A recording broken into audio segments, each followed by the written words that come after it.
स्वामी सूत जी ने ऋषियों से कहा, हे ऋषियों, कर्म के अनुसार फल मिलता है। वेश्याओं की संगत में जाने से धुंधकारी प्रेत योनि में चला गया, प्रेत बन गया।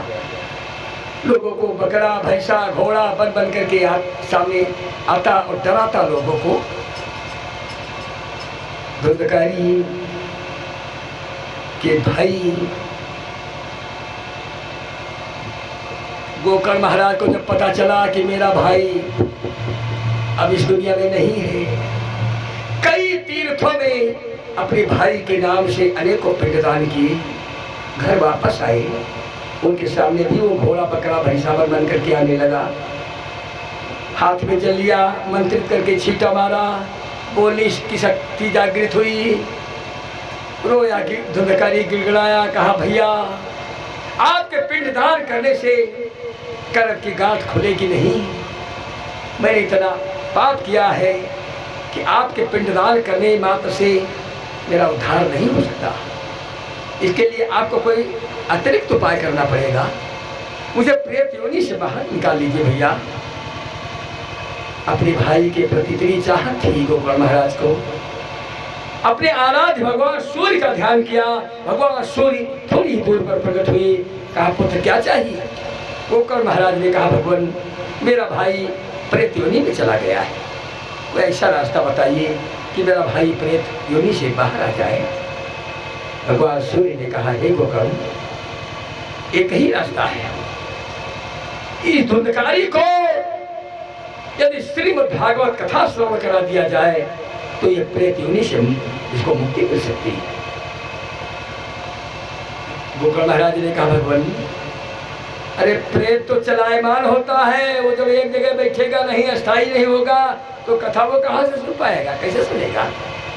और जब एकाग्रचित्त होकर कथा नहीं सुनेगा तो उसका उद्धार कैसे होगा?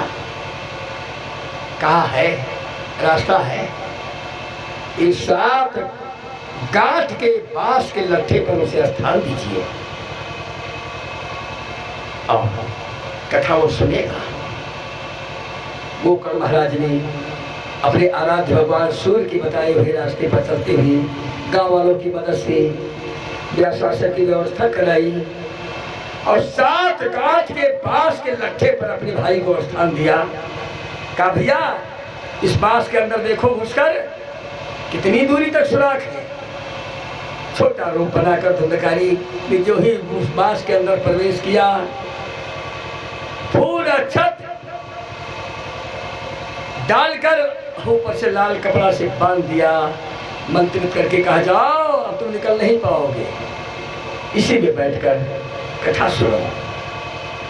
ये जो बांस लगाया जाता है 7 गांठ का बांस, ये भी धुंधकारी का प्रतीक है।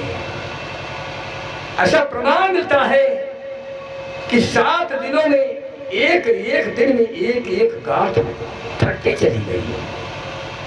मानो कि धुंधकारी की किस्मत की एक एक गांठ खुलती चली गई। 7 दिन में 7 गांठें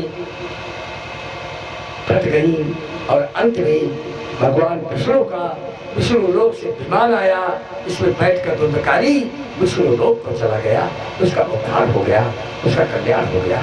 बोली साची दरबार की जय। गांव वालों ने देखा, कहा गोकर्ण भैया मेहनत किया हम लोगों ने, उद्धार करा दिया अपने भाई का। गोकर्ण महाराज ने कहा भैया कथा सुनने में अंतर है। मेरे भाई ने एकाग्र चित्त होकर कथा श्रवण की, आप लोग तो बातें करते थे, इधर तो उधर की गपोड़ियां हाँकते थे, मन एक जगह स्थिर आपका रहता ही नहीं था। तो जब मन को एकाग्र चित्त रखकर कथा नहीं श्रवण करोगे तो कल्याण कैसे होगा। गांव वालों ने कहा भैया हम फिर व्यवस्था कर रहे हैं, आप हम लोगों को कथा सुनाइए। इस बार हम पूरी तरह से सचेष्ट सतर्क होकर कथा श्रवण करेंगे, पूर्ण मनोयोग से कथा श्रवण करेंगे। गांव वालों ने व्यवस्था कराई। गोकर्ण महाराज ने फिर से गांव वालों को मोक्षदायिनी अमृत रूपी श्रीमद् भागवत कथा श्रवण कराया। समय अनुसार विष्णु भगवान का विष्णु लोक से विमान आया, जिसमें बैठकर बारी बारी सभी विष्णु लोक को चले गए। सबका कल्याण हो गया, उद्धार हो गया। बोले शंकर भगवान की, वीर बजरंग बली की, दुर्गे मैया की।